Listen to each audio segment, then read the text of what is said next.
Machine ലേണിംഗിലെ ഒരു സെക്ഷനാണ് ഇന്ന് നമ്മൾ നോക്കാൻ പോകുന്നത് കേട്ടോ. ഫസ്റ്റ് മോഡ്യൂളിലെ ഒരു സെക്ഷനാണ് മെഷീൻ ലേണിംഗ്.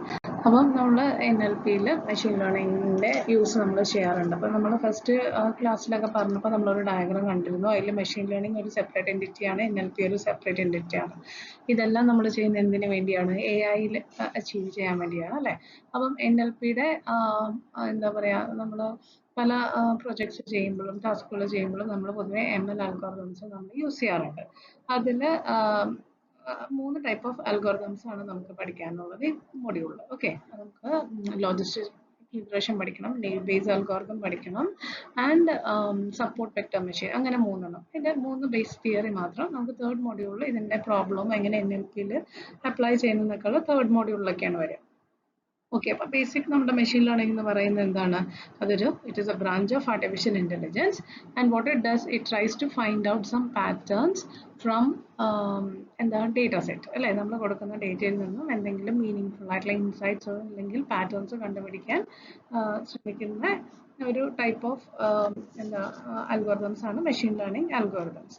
ഇനി മെഷീൻ ലേണിംഗ് പൊതുവെ നമുക്ക് 3 ആയിട്ട് തിരിക്കുക അല്ലെ? Supervised, unsupervised and reinforcement learning. Supervised learning എന്ന് പറഞ്ഞാൽ എന്താണ്?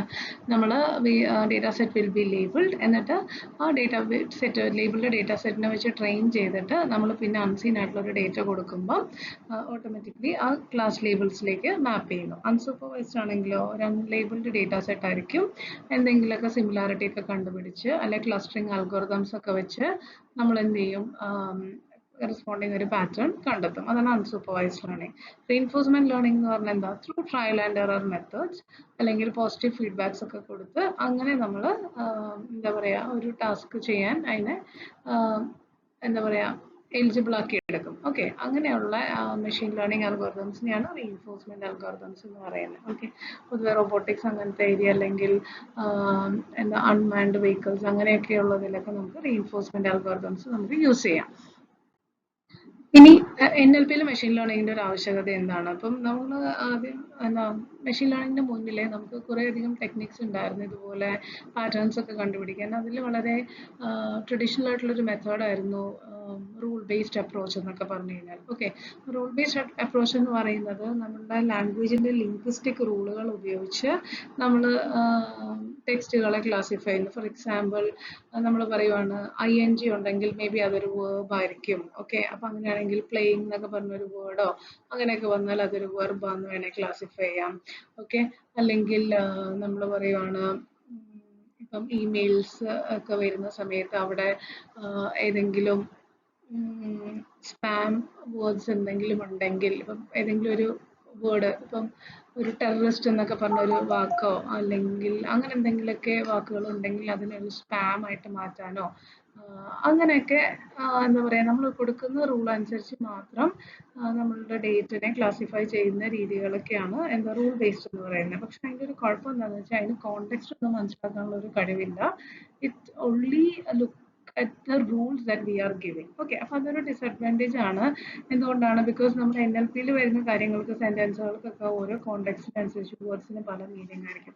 അപ്പം നമുക്ക് ഇങ്ങനെ എന്താ പറയുക, ഈ റൂൾ ബേസ്ഡ് അപ്രോച്ച് വഴി നമുക്ക് ടെക്സ്റ്റുകളൊന്നും കറക്റ്റായിട്ട് ക്ലാസിഫൈ ചെയ്യാൻ പറ്റത്തില്ല. അപ്പോൾ അതുകൊണ്ടാണ് നമ്മൾ എന്തിന് യൂസ് ചെയ്യാൻ തുടങ്ങിയത്? We started using machine learning. Okay, അപ്പം മെഷീൻ ലേണിംഗ് ഉപയോഗിച്ച് നമുക്ക് പല കാര്യങ്ങളെയും നമുക്ക് ഓട്ടോമൈസ് ചെയ്യുകയോ ഒക്കെ നമുക്ക് ചെയ്യാൻ പറ്റും. ഓക്കെ, ഇനി എന്തിനു വേണ്ടിയാണ് മെഷീൻ ലേണിംഗ് പൊതുവെ യൂസ് ചെയ്യുക? In order to derive the patterns which are hidden in the text അല്ലേ? നമ്മൾ കൊടുക്കുന്ന ഹ്യൂജ് എമൗണ്ട് ഓഫ് ഡേറ്റയിൽ ഇപ്പം NLP ടേംസിലാണെങ്കിൽ കുറേ വേർഡ്സോ സെൻറ്റൻസുകളിൽ നിന്നും അൺസീൻ എന്താ പറയുക ഹിഡൻ ആയിട്ടുള്ള പാറ്റേണുകളെ റെക്കഗ്നൈസ് ചെയ്യാൻ വേണ്ടിയാണ് പൊതുവെ നമ്മൾ മെഷീൻ ലേണിംഗ് NLPയിൽ യൂസ് ചെയ്യുന്നത്. നമ്മൾ സെൻറ്റിമെന്റ് അനാലിസിസിൽ യൂസ് ചെയ്യാം, അല്ലെങ്കിൽ ഇമെയിൽ സ്പാം മെയിൽ ആണോ അല്ലെങ്കിൽ നോട്ട് സ്പാം ആണോ എന്നുള്ള ക്ലാസിഫിക്കേഷൻ ചെയ്യാനൊക്കെ നമുക്ക് യൂസ് ചെയ്യാം. അപ്പോൾ കൂടുതലായിട്ടും നമ്മൾ ക്ലാസിഫിക്കേഷന് വേണ്ടിയാണ് NLPയിൽ ML അൽഗോരിതംസ് യൂസ് ചെയ്യുന്നത്. ഓക്കെ, ടെക്സ്റ്റിനെ ക്ലാസിഫൈ ചെയ്യാനായിട്ടാണ് നമ്മൾ യൂസ് ചെയ്യുക. ഇപ്പോൾ സെന്റിമെന്റ് അനാലിസിസിലാണെങ്കിൽ നമുക്ക് പോസിറ്റീവ് സെന്റൻസുകളും നെഗറ്റീവ് സെന്റൻസുകളൊക്കെ ഉണ്ടാവും അല്ലേ? അപ്പോൾ നമ്മളൊരു അൺസീൻ ആയിട്ടുള്ള ഒരു സെന്റൻസ് കൊടുക്കുമ്പോൾ അത് പോസിറ്റീവ് ക്ലാസ്സിൽ വരുമോ അല്ലെങ്കിൽ നെഗറ്റീവ് ക്ലാസ്സിൽ വരുമോ എന്നൊക്കെ നമുക്ക് ML അൽഗോരിതംസ് യൂസ് ചെയ്ത് കണ്ടുപിടിക്കാൻ പറ്റും. ഇനി ജനറൽ ഒരു മെഷീൻ ലേണിംഗിന്റെ ഫ്ലോ എങ്ങനെയാണ്?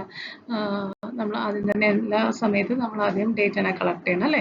ഡേറ്റനെ കളക്ട് ചെയ്യുന്നു, എന്നിട്ട് കളക്ട് ചെയ്ത ഡേറ്റനെ നമ്മൾ പ്രീ പ്രോസസ് ചെയ്യുന്നു. ലൈക്ക് മിസ്സിംഗ് വാല്യൂസോ റെപ്പറ്റീഷൻസോ എന്തെങ്കിലുമൊക്കെ ഉണ്ടെങ്കിൽ അതിനെല്ലാം നമ്മൾ മാറ്റുന്നു. ഇപ്പം HTML ടാഗ്സ് പോലത്തെ സാധനങ്ങളൊക്കെ ഉണ്ടെങ്കിൽ അതിനെല്ലാം റിമൂവ് ചെയ്ത് ആ ഡേറ്റനെ നമ്മൾ എന്ത് ചെയ്യും, ഒരു ML അൽഗോരിതത്തിന് പ്രോസസ് ചെയ്യാൻ ഭാഗത്തിലേക്ക് കൺവേർട്ട് ചെയ്യുന്നു. ഇനി എന്താ ഫീച്ചർ എഞ്ചിനീയറിംഗ് എന്ന് പറഞ്ഞാൽ, ഒത്തിരി ഫീച്ചേഴ്സ് നമ്മുടെ ഡേറ്റ സെറ്റിൽ ഉണ്ടെങ്കിൽ അതിൽ നിന്ന് ആവശ്യമുള്ള ഫീച്ചേഴ്സിന് മാത്രം നമ്മൾ സെലക്ട് ചെയ്തെടുക്കുന്നു. ഓക്കെ, അപ്പോൾ ഒന്നെങ്കിൽ അത് നമ്മുടെ ഫീച്ചേഴ്സിനെ ഉള്ള ടേബിളിൽ നിന്ന് ഇമ്പോർട്ടൻ്റ് ആയിട്ടുള്ള ഫീച്ചേഴ്സിനെ എടുക്കാം, അല്ലെങ്കിൽ ഫീച്ചേഴ്സിനെ കമ്പൈൻ ചെയ്ത് പുതിയ ഫീച്ചേഴ്സ് വേണമെങ്കിലും പ്രൊഡ്യൂസ് ചെയ്യാം. ഇനി എന്ത് ചെയ്യും, നമ്മുടെ ഈ ക്ലീൻഡ് ആയിട്ടുള്ള ഈ ഡേറ്റാ സെറ്റിനെ നമുക്ക് മൂന്നായിട്ടൊക്കെ സ്പ്ലിറ്റ് ചെയ്യാം. ഒന്ന് കുറച്ച് ട്രെയിനിങ്ങിന് വേണ്ടി, പിന്നെ കുറച്ച് വാലിഡേഷനും ടെസ്റ്റിങ്ങിനും വേണ്ടി. യൂഷ്വലി നമ്മൾ 70-30 ആയിട്ടാണ് പൊതുവെ നമ്മൾ സ്പ്ലിറ്റ് ചെയ്യുക, അല്ലെങ്കിൽ 80-20 ആയിട്ടാണ് പൊതുവെ നമ്മൾ സ്പ്ലിറ്റ് ചെയ്യുക. Maybe 80% for training and 20% for validation and testing. Okay, maybe നമ്മളൊരു 15% വാലിഡേഷനും 5% ടെസ്റ്റിങ്ങിനോ, അല്ലെങ്കിൽ 10% വാലിഡേഷനും 10% ടെസ്റ്റിംഗ്, അങ്ങനെ നമ്മൾ ഡേറ്റനെ എന്താ നമ്മൾ സ്പ്ലിറ്റ് ചെയ്യുന്നു. ചില സമയത്ത് നമുക്ക് ഇംബാലൻസ് ഡേറ്റ സെറ്റ് ആയിരിക്കും നമുക്കുള്ളത്. ദാറ്റ് മീൻസ് ചിലപ്പോൾ പോസിറ്റീവ് സെന്റൻസുകൾ കൂടുതലും നെഗറ്റീവ് സെന്റൻസുകൾ നമ്മുടെ ഡേറ്റ സെറ്റിൽ കുറവായിരിക്കും. അപ്പം നമ്മൾ എന്ത് ചെയ്യണം, സാമ്പിളിംഗ് ഒക്കെ വഴി നമ്മൾ ഈ ഒരു ഇംബാലൻസ് മാറ്റി രണ്ടും ഏകദേശം തുല്യ അളവിൽ തന്നെ പോസിറ്റീവ് സെന്റൻസുകളും നെഗറ്റീവ് സെന്റൻസുകളിലും ആക്കി മാറ്റണം. അല്ലെങ്കിൽ നമുക്ക് ബയസ്ഡ് ആയിരിക്കും. ഏറ്റവും കൂടുതൽ ട്രെയിൻ ചെയ്യുന്ന പോസിറ്റീവ് സെന്റൻസ് ആണെങ്കിൽ എപ്പോഴും നമ്മളുടെ ഔട്ട്പുട്ട് പോസിറ്റീവ് എന്ന് മാത്രമേ വരുള്ളൂ. ഓക്കെ, അപ്പം ഇൻആക്യുറസി അവിടെ സംഭവിക്കാം. പിന്നെ നെക്സ്റ്റ് സ്റ്റെപ്പാണ് മോഡൽ സെലക്ഷൻ ആൻഡ് ട്രെയിനിങ്. നമുക്ക് ഇനി നമ്മുടെ പ്രോബ്ലത്തിനനുസരിച്ച് ഏറ്റവും ബെസ്റ്റ് ആയിട്ടുള്ള ഏതെങ്കിലും ML അൽഗോരിതംസ് ഉപയോഗിച്ച് അതിനെ ട്രെയിൻ ചെയ്യുക. ഓക്കെ, ട്രെയിൻ ചെയ്ത ശേഷം എന്ത് ചെയ്യണം, അടുത്ത സ്റ്റെപ്പിൽ നമ്മൾ അതിനെ ഇവാലുവേറ്റ് ചെയ്യണം. നമ്മുടെ ഇവാലുവേഷൻ മെട്രിക്സുകളായിട്ടുള്ള അക്യുറസി, പ്രിസിഷൻ, റീകോൾ അങ്ങനെയൊക്കെ വെച്ചിട്ട് നമ്മൾ എന്ത് ചെയ്യണം, മോഡലിനെ ഇവാലുവേറ്റ് ചെയ്യണം. പിന്നെ നമ്മൾ ഇവാലുവേറ്റ് ചെയ്ത് കഴിഞ്ഞ് ഒപ്റ്റിമൈസേഷൻ അൽഗോരിതംസ് ഉപയോഗിച്ച് അതിനെ വേണമെങ്കിൽ കുറച്ചുകൂടെ ബെറ്റർ ആക്കാം. ഓക്കെ, അല്ലെങ്കിൽ ഹൈപ്പർ പാരാമീറ്റേഴ്സ് ഒക്കെ ട്യൂൺ ചെയ്തുകൊണ്ട് നമുക്ക് അതിനെ വേണമെങ്കിൽ ഏതെങ്കിലുമൊക്കെ പാരാമീറ്റേഴ്സിന് കുറച്ച് ചേഞ്ച് ഒക്കെ വരുത്തി ഹൈപ്പർ പാരാമീറ്റർ ട്യൂണിംഗ് ഒക്കെ നടത്തിയിട്ട് നമുക്ക് വേണമെങ്കിൽ കുറച്ചുകൂടെ ബെറ്റർ ആക്കാം. നെക്സ്റ്റ് സ്റ്റെപ്പാണ് മോഡൽ ഡിപ്ലോയ്മെന്റ്. മോഡൽ ഡിപ്ലോയ്മെന്റ് എന്ന് പറഞ്ഞു കഴിഞ്ഞാൽ ഈ നമ്മളിപ്പം നമ്മൾ ചെക്കൊക്കെ ചെയ്തു, yes it is okay good ആണെങ്കിൽ നമ്മൾ അതിനെന്ത് ചെയ്യുന്നു, we are deploying the model. Okay, ഇനി വൺസ് അത് റിയൽ വേൾഡ് പ്രോബ്ലത്തിനൊക്കെ സോൾവ് ചെയ്യാൻ തുടങ്ങി കഴിയുമ്പോഴത്തേക്കും നമുക്ക് എന്ത് ചെയ്യാം, we can just monitor like whether അത് കറക്റ്റ് ആയിട്ടാണോ പെർഫോം ചെയ്യുന്നത്, അതിൻ്റെ അക്യുറസിയും കാര്യങ്ങളൊക്കെ എത്രയുണ്ട്. ഇനിയില്ല എന്നുണ്ടെങ്കിൽ നമ്മൾ എന്ത് ചെയ്യണം, വീണ്ടും മോഡലിനെ റിഫൈൻ ചെയ്യണം. Okay, so this process will go on. അപ്പം എങ്ങനെയാണ് നമ്മൾ എന്ത് ചെയ്യുക, ബേസിക്കലി ML അൽഗോരിതംസ് വർക്ക് ചെയ്യുന്നത്. ഓക്കെ, ഇനി നെക്സ്റ്റ് നമുക്ക് അടുത്ത അൽഗോരിതത്തിലേക്ക് പോവാം കേട്ടോ. ഓക്കെ, നെക്സ്റ്റ് നെയ്വ് ബേസ് എന്ന് പറയുന്ന ഒരു മെഷീൻ ലേണിംഗ് അൽഗോരിതം ആണ്. ഓക്കെ, അതൊരു പ്രോബബിലിസ്റ്റിക് ക്ലാസിഫയർ ആണ്. പ്രോബബിലിസ്റ്റിക് ക്ലാസിഫയർ എന്ന് പറയാൻ കാര്യം because it works on conditional probability use ചെയ്തിട്ടാണ് ഈ ഒരു അൽഗോരിതം വർക്ക് ചെയ്യുന്നത്. ഓക്കെ, പിന്നെ അതിൻ്റെ ഒരു ബേസ് എന്ന് പറയുന്നത് ബേസ് തിയറം ആണ്. Okay, which is basically conditional probability. Already base theorem എനിക്ക് തോന്നുന്നു നിങ്ങൾ S4 മാത്സിൽ പഠിച്ചിട്ടുണ്ടാവണം. പിന്നെ ഇതിനെ നെയ്വ് ബേസ് എന്ന് വിളിക്കാൻ കാര്യം, ബേസ് എന്ന് പറയുന്ന കാര്യം ഇതിന്റെ ബേസ് എന്ന് പറയുന്നത് എന്താണ്, നെയ്വ് ബേസ് ബേസ് തിയറം ആയതുകൊണ്ടാണ് ഈ നെയ്വ് ബേസിൽ ബേസ് എന്നുള്ള ഒരു പേര് വരാൻ കാര്യം. നെയ്വ് എന്ന് പറയുന്നത് എന്തുകൊണ്ടാണ്, because we assume the features are independent. Okay, ഇപ്പം നമ്മളൊരു സെന്റൻസിനെ ക്ലാസിഫൈ ഉദ്ദേശിക്കുന്നെങ്കിൽ ആ സെന്റൻസുകളെ വേർഡ് തമ്മിൽ ആക്ച്വലി ഒരു ബന്ധവുമില്ല എന്നാണ് നമ്മൾ അസ്യൂം ചെയ്യുന്നത്. എന്തുകൊണ്ടാണ് ഇങ്ങനെ നമ്മൾ അസ്യൂം ചെയ്യുക, because in order to compute the probabilities easily. Okay, but in the real world words may be connected. Okay, പക്ഷേ probability calculation അപ്പം ഡിപ്പെൻഡൻസി ഒക്കെ നോക്കേണ്ടി വരും. അപ്പം കുറച്ചുകൂടെ ഫാസ്റ്റർ ആയിട്ട് മോഡലിനെ ട്രെയിൻ ചെയ്യാനും ഒക്കെ വേണ്ടിയിട്ടാണ് നമ്മൾ എന്ത് ചെയ്യുന്നത്, knave base algorithm assumes that the words are independent. അതുകൊണ്ടാണ് ഇതിന് എന്ത് പേര് വരുന്നേക്കുന്നത്, നെയ്വ് എന്ന് പേര് വരാൻ കാരണം. ഓക്കെ, അപ്പം പൊതുവേ ഇത് നമ്മൾ സെന്റിമെന്റ് അനാലിസിസ് അങ്ങനെ അല്ലെങ്കിൽ ഈ പറഞ്ഞ പോലെ മെയിൽ സ്പാം ആണോ അല്ലയോ എന്നൊക്കെ ക്ലാസിഫൈ ചെയ്യാനൊക്കെ നമുക്ക് നെയ്വ് ബേസ് അൽഗോരിതം NLPയിൽ നമുക്ക് യൂസ് ചെയ്യാം. ഓക്കെ, അപ്പം ഒരു പ്രോബബിലിറ്റി വെച്ചിട്ടാണ് ഇത് വർക്ക് ചെയ്യുന്നത്. ഇനി അൺസീൻ ഡേറ്റ വന്നു കഴിയുമ്പോൾ which will compute the probability. Then the model will train. Okay, അപ്പം ഇനി അടുത്ത സ്റ്റെപ്പാണ് മോഡൽ ട്രെയിനിങ്. മോഡൽ ട്രെയിനിങ് എന്ന് പറയുന്നത് by looking at the problem. നമുക്കൊരു ഡേറ്റ സെറ്റ് ഉണ്ടാവുമല്ലോ, ഇനീഷ്യലി നമ്മൾ ട്രെയിൻ ചെയ്യുന്ന ആ ഒരു ഡേറ്റ സെറ്റോ ആ ഒരു ഡേറ്റയുടെ ഒക്കെ പ്രോബബിലിറ്റി ഇനീഷ്യലി കമ്പ്യൂട്ട് ചെയ്തിട്ടുണ്ടാവും. അതിനെ വെച്ചിട്ട് അൺസീൻ ഡേറ്റയുടെ പ്രോബബിലിറ്റിയും കൂടെ നോക്കി ഏത് ക്ലാസ്സിലേക്കാണ് മാച്ചിങ് വരണമെന്നൊക്കെയാണ് ഇത് ഡിസൈഡ് ചെയ്തിട്ടാണ് നമുക്ക് ഔട്ട്പുട്ട് തരിക. ഓക്കെ, പിന്നെ ഡേറ്റാബേസ് എന്താണോ അങ്ങനെ പറയണമെന്നുള്ള കാര്യം നമ്മൾ പറഞ്ഞു. അപ്പം ഇത് ബേസിക്കലി ബേസ് എന്താ പറയുക, കണ്ടീഷണൽ പ്രോബബിലിറ്റി അല്ലെങ്കിൽ ബേസ് തിയറത്തിനെ ബേസ് ചെയ്തിട്ടാണ് നെയിം ബേസ് അൽഗോരിതം വർക്ക് ചെയ്യുന്നത്. അപ്പം ഇവിടെ നമുക്കൊരു പ്രോബബിലിറ്റി ഓഫ് എ വേർഡ് അല്ലെങ്കിൽ ഒരു സെന്റൻസിന്റെ പ്രോബബിലിറ്റി നെഗറ്റീവ് കമന്റ് ആണോ പോസിറ്റീവ് കമന്റ് ആണോ എന്നൊക്കെ നമുക്ക് അറിയണമെങ്കിൽ നമുക്ക് ഒറ്റയടിക്ക് ആ ഒരു പ്രോബബിലിറ്റി കമ്പ്യൂട്ട് ചെയ്യാൻ ചിലപ്പോൾ പറ്റിയെന്ന് വരത്തില്ല. അപ്പം അങ്ങനെയുള്ള സമയത്ത് what we do is we compute it using the naive Bayes algorithm അല്ലെങ്കിൽ ബേസ് തിയറം ഉപയോഗിച്ചാണ് നമ്മൾ കമ്പ്യൂട്ട് ചെയ്യുന്നത്. അപ്പോൾ അവിടെ നമുക്ക് കണ്ടുപിടിക്കാനുള്ള പ്രോബബിലിറ്റിനെയാണ് നമ്മൾ പോസ്റ്റീരിയർ പ്രോബബിലിറ്റി എന്ന് പറയുക. അത് കണ്ടുപിടിക്കണമെങ്കിൽ we need the help of other 3 probabilities like prior probabilities, likelihood and then we have a marginal probability. Okay, അങ്ങനെ 4 പ്രോബബിലിറ്റിയും കൂടെ വെച്ചിട്ടാണ് നമ്മൾ ഇത് കമ്പ്യൂട്ട് ചെയ്യുക. എന്നിട്ട് അതിൽ ഹയസ്റ്റ് പ്രോബബിലിറ്റി വരുന്നത് നെഗറ്റീവ് എന്ന് പറഞ്ഞ ക്ലാസ്സിലാണെങ്കിൽ the sentence will be classified to negative or else it will be classified to positive. അപ്പം നമുക്ക് ഒരു പ്രോബബിലിറ്റി ഓഫ് എ സെന്റൻസ് കണ്ടുപിടിക്കാൻ മേ ബി നമുക്ക് ഒറ്റയടിക്ക് ഡയറക്റ്റ്ലി നമുക്ക് കമ്പ്യൂട്ട് ചെയ്യാൻ പറ്റില്ല. അപ്പം നമ്മൾ എന്ത് ചെയ്യും, we make use of other probabilities, other 3 probabilities which is called as prior probability, and marginal probability and likelihood probability. എന്നിട്ടാണ് നമ്മൾ എന്ത് കണ്ടുപിടിക്കുക, ഈ posterior probability കണ്ടുപിടിക്കുന്നത്. Okay, so Bayes theorem basically works on what conditional probability. Okay, so Bayes theorem states that probability of A given B is equal to probability of B given A into probability of A divided by probability of B. അപ്പോൾ ഇവിടെ A and B എന്ന് പറയുന്നത് they are two events or they are two conditions. Okay, so probability of A such that probability of B event B has occurred. Okay, അപ്പോൾ A and B രണ്ട് events ആണ് അല്ലെങ്കിൽ രണ്ട് conditions ആണ്. So what is probability of A given B? It is equal to, according to conditional probability, it is equal to probability of A intersection B by probability of B. Likewise, what is B intersection, probability of B such that A is occurred. So it is probability of B intersection A by probability of B, right? അപ്പം ഇനി ഇതിൽ നിന്നുമാണ് നമ്മൾ എന്ത് derive ചെയ്തെടുക്കുന്നത്, ഈ base theorem derive ചെയ്തെടുക്കുന്നത്. അപ്പോൾ എങ്ങനെയാണ് ഡിറൈവ് ചെയ്തെടുക്കുക? അപ്പോൾ നമുക്കറിയാം ഇവിടെ probability of A given B, അതിൻ്റെ കൂടെ ഈ ഡിനോമിനേറ്റഡ് പ്രോബബിലിറ്റി ഓഫ് ബിയും കൂടെ ഇങ്ങോട്ട് എടുത്തു കഴിഞ്ഞാൽ എന്ത് വരും, probability of A given B into probability of this B is equal to P of probability of A intersection B. ഇവിടെ നോക്കിക്കേ, ഇവിടെ നമുക്ക് നമ്മൾ അങ്ങനെ ഡിനോമിനേറ്ററിൽ നിന്ന് പ്രോബബിലിറ്റി ഓഫ് എ ഗിവൺ ബിയോട് മൾട്ടിപ്ലൈ ചെയ്യുമ്പം probability of A given B into probability of B is equal to probability of A intersection B. അപ്പോൾ അടുത്തതിനും എങ്ങനെ തന്നെ വരും, probability of B intersection A into probability of A is equal to probability of B intersection A.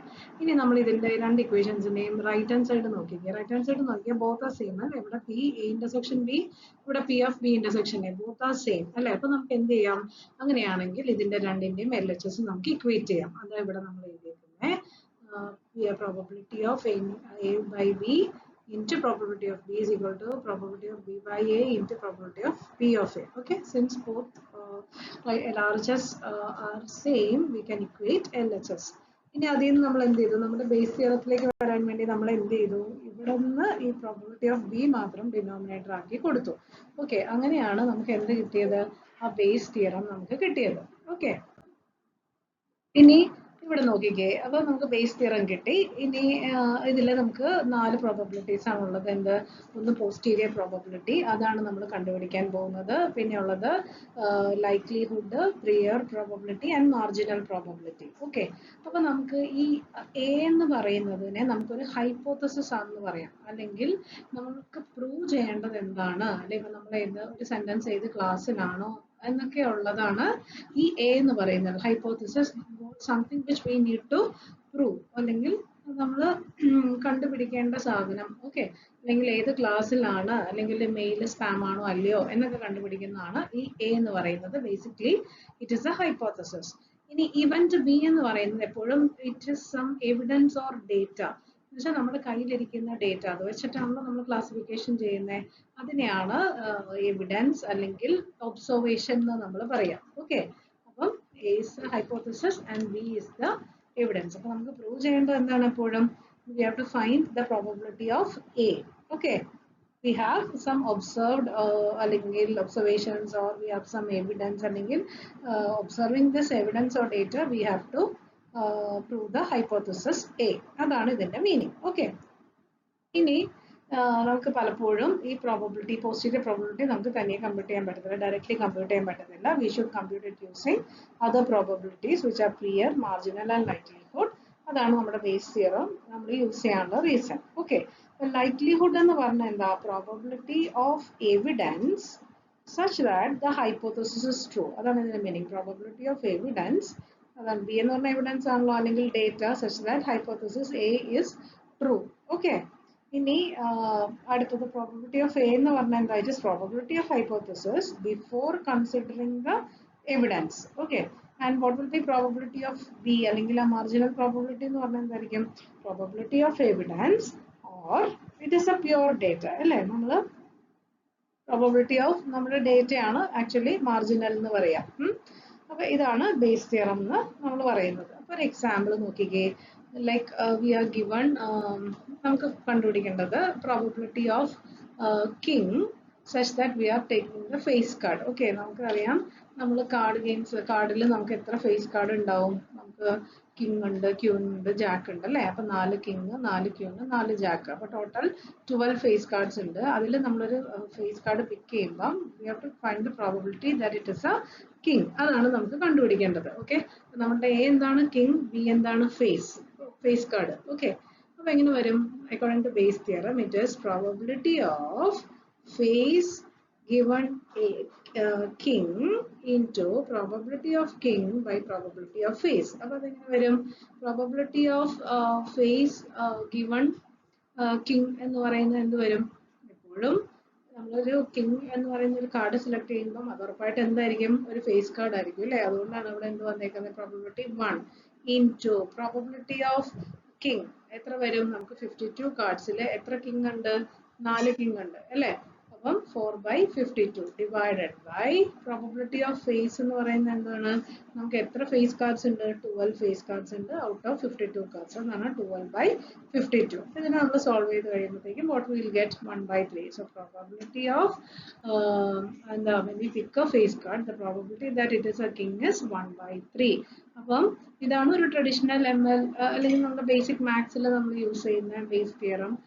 ഇത് തന്നെയാണ് name Bayes algorithm ചെയ്യുന്നത്. നമുക്കൊരു sentence ഒക്കെ തന്നിട്ടുണ്ടെങ്കിൽ നമ്മളുടെ ഡേറ്റാസ് നോക്കിയിട്ട്, നമ്മുടെ കയ്യിലുള്ള പല സെന്റൻസുകൾ നോക്കിയിട്ട് നമ്മുടെ ഒരു കമന്റോ ട്വീറ്റോ അല്ലെങ്കിൽ ആ സെന്റൻസോ പോസിറ്റീവ് ആണോ നെഗറ്റീവ് ആണോ എന്നത് ക്ലാസിഫൈ തരും. Okay, so it works on the principle of Bayes theorem. Okay, and these are some advantages because നമ്മൾ ഇൻഡിപെൻഡന്റ് ആണ് അസ്യൂം ചെയ്യുന്നതുകൊണ്ട് തന്നെ നമുക്ക് faster trainings and everything is possible. അതുകൊണ്ട് തന്നെയാണ് ഇതിങ്ങനെ ക്ലാസിഫിക്കേഷൻ ഒക്കെ വേണ്ടി കൂടുതലായിട്ടും നെയിം ബേസ് നമുക്ക് യൂസ് ചെയ്യാറുണ്ട്. അത്യാവശ്യം നല്ല റിസൾട്ടും നമുക്ക് കിട്ടാറുണ്ട്. ഓക്കെ, അപ്പം this is an example for NLP. ഇനി അടുത്താണ് logistic regression. So logistic regression already നമ്മൾ കഴിഞ്ഞ തവണ കവർ ചെയ്ത് പോയതാണ്. So you can just check it out. Supervised machine learning algorithm ആണത്. എന്തുകൊണ്ടാണ് നമ്മൾ ലീനിയർ റിഗ്രഷൻ ഉപയോഗിക്കാണ്ട് ലോജിസ്റ്റിക് ഉപയോഗിക്കുന്നതെന്നും അവരുടെ ഡിസിഷൻ ബൗണ്ടറി എന്താണെന്നും ഒക്കെ ഓൾറെഡി നമ്മൾ പഠിച്ചതാണ് അല്ലേ? അപ്പം അത് നിങ്ങളൊന്ന് നോക്കിയാൽ മതി കേട്ടോ. And next one is support vector machine. Support vector machines എന്ന് പറഞ്ഞു കഴിഞ്ഞാൽ അതൊരു സൂപ്പർവൈസ്ഡ് ലേണിംഗ് അൽഗോരിതമാണ്.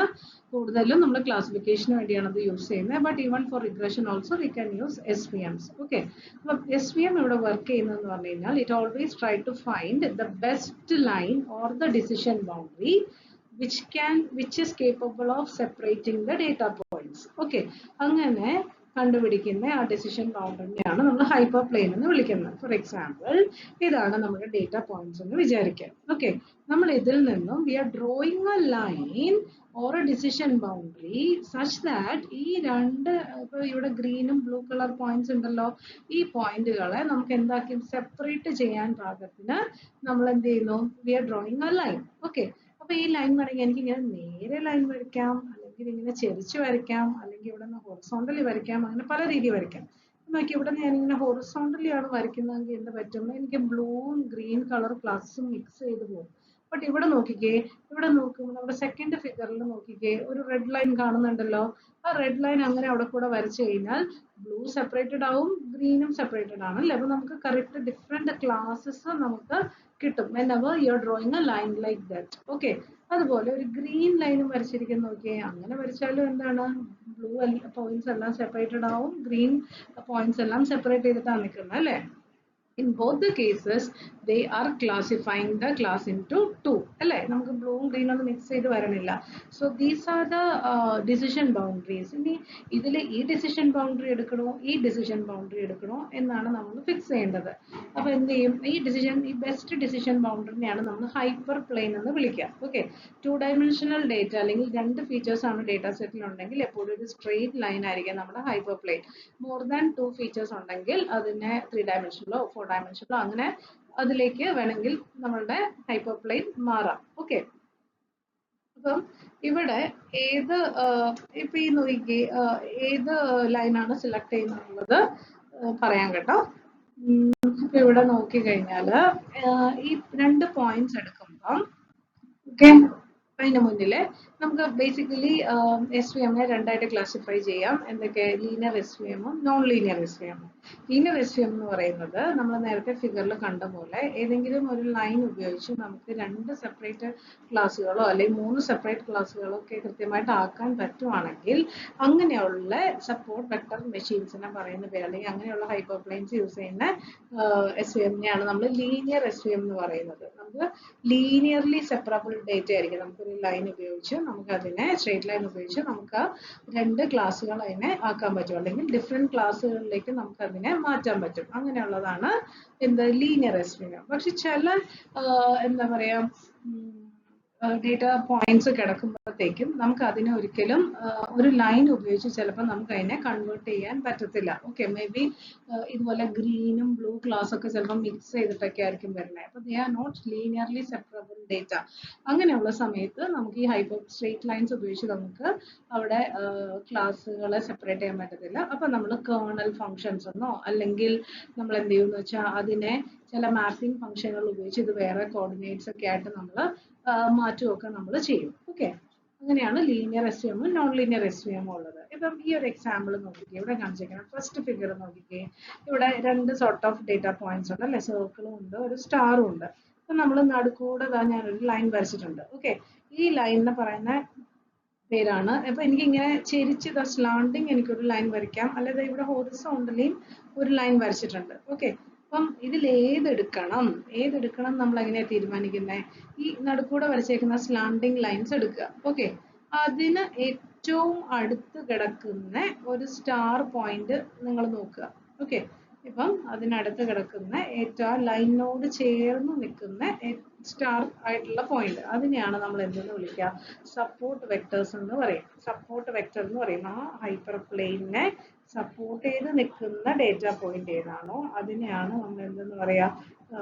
സപ്പോർട്ട് വെക്ടർ എന്ന് പറയാം. ഓക്കെ, അപ്പൊ ഈ ലൈനിന്റെ ഏറ്റവും അടുത്ത് നിൽക്കുന്ന സ്റ്റാർ ഒരു പോയിന്റ് ഉണ്ട്. അതുപോലെ ഈ ലൈൻ ഈ സ്ലാൻഡിങ് ആയിട്ട് നമ്മൾ നടുക്കൂടെ വരച്ചേക്കുന്ന ആ സ്ലാൻഡിങ് ലൈനിനോട് ചേർന്ന് നിൽക്കുന്ന സർക്കിൾ ഒരു പോയിന്റും ഉണ്ട്. ഓക്കെ, അതാണ് സപ്പോർട്ട് വെക്ടേഴ്സ് എന്ന് പറയുന്നത്. ഈ സപ്പോർട്ട് ദ ഹൈപ്പർപ്ലെയിൻ. ഇനി ഹൊറിസോണ്ടൽ ആയിട്ട് നമുക്ക് വേണമെങ്കിൽ ലൈൻ വെച്ച് ഡിവൈഡ് ചെയ്യാം അല്ലെ. അവിടെ നിന്നുള്ള അതിനോട് ചേർന്ന് നിൽക്കുന്ന സർക്കിളിലുള്ള ഒരു പോയിന്റും അതിനോട് ചേർന്ന് നിൽക്കുന്ന സ്റ്റാറിലുള്ള ഒരു പോയിന്റും നമുക്ക് എന്ത് പറയാം? സപ്പോർട്ട് വെക്ടേഴ്സ് ആണെന്ന് പറയാം. ഇനി ഈ സ്ലാൻഡ് ചെയ്ത് വരച്ചേക്കുന്ന ലൈനാണോ ഡിസിഷൻ ബൗണ്ടറി ആയിട്ട് എടുക്കേണ്ടത്, അതോ ഹൊറിസോണ്ടലി വരച്ചേക്കുന്ന ലൈനെയാണോ ഡിസിഷൻ ബൗണ്ടറി ആയിട്ട് എടുക്കേണ്ടത്? അത് നമ്മൾ എങ്ങനെ തീരുമാനിക്കുന്നത്? ഏറ്റവും കൂടുതൽ ഈ ലൈനിൽ നിന്നും സപ്പോർട്ട് വെക്ടേഴ്സിലോട്ടുള്ള ഡിസ്റ്റൻസ് നമ്മൾ കമ്പ്യൂട്ട് ചെയ്യും. ഓക്കെ, അപ്പം ഏത് ലൈനാണോ ഏറ്റവും കൂടുതൽ മാർജിനൽ ഡിസ്റ്റൻസ് ഉള്ളത് ആ ലൈനെയാണ് നമ്മൾ എന്താക്കി എടുക്കുക? ഡിസിഷൻ ബൗണ്ടറി ആയിട്ട് എടുക്കുന്നത്. ഓക്കെ, ആ ലൈനെയാണ് നമ്മൾ ഡിസിഷൻ ബൗണ്ടറി ആയിട്ട് എടുക്കുന്നത്. അപ്പൊ നമ്മൾ നോക്കിയിട്ട് ഏതാണോ ബെസ്റ്റ് ഫിറ്റ് ലൈൻ ആ ലൈനെയാണ് നമ്മൾ ഡിസിഷൻ ബൗണ്ടറി ആയിട്ട് നമ്മൾ എടുക്കാൻ പോകുന്നത്. ഓക്കെ, അപ്പം ഇതാണ് SVM എന്ന് പറയുന്നത്. It works on support vectors, അല്ലെങ്കിൽ ഈ ഹൈപ്പർ പ്ലെയിൻ ഒക്കെ യൂസ് ചെയ്തിട്ടാണ് നമ്മൾ അവിടെ ക്ലാസിഫിക്കേഷൻ നടത്തുന്നത്. What is the goal of SVM? The goal of SVM is always try to find this best fit line അല്ലെങ്കിൽ decision boundary whose marginal distance is high. Okay, ഏറ്റവും കൂടുതൽ marginal distance വരുന്ന ആ ഒരു എന്തിനെയാണ് പോയിന്റിനെയാണ് യു കോൾ ഇറ്റ് ആസ് ആ ഒരു ലൈനെയാണ് നമ്മൾ ഡിസിഷൻ ബൗണ്ടറി ആയിട്ട് എടുക്കുന്നത്.